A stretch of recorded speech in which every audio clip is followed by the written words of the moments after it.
بسم الله الرحمن الرحيم.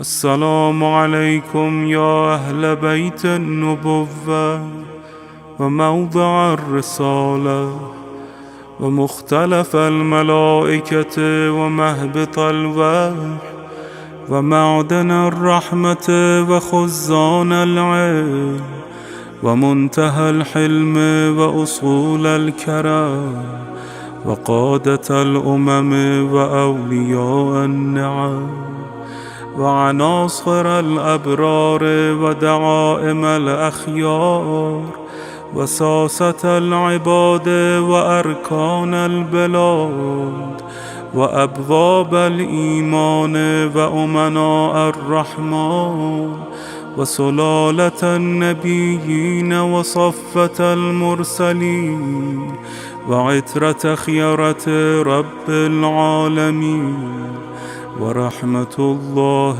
وبركاته.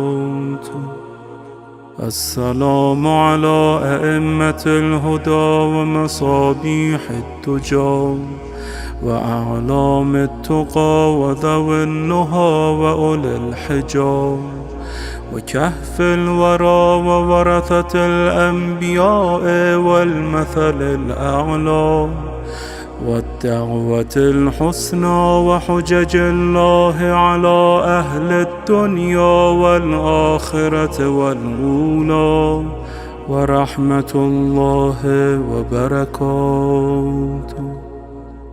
السلام على محال معرفة الله ومساكن بركة الله ومعادن حكمة الله وحفظة سر الله وحملة كتاب الله وأوصياء نبي الله وذرية رسول الله صلى الله عليه وآله ورحمة الله وبركاته.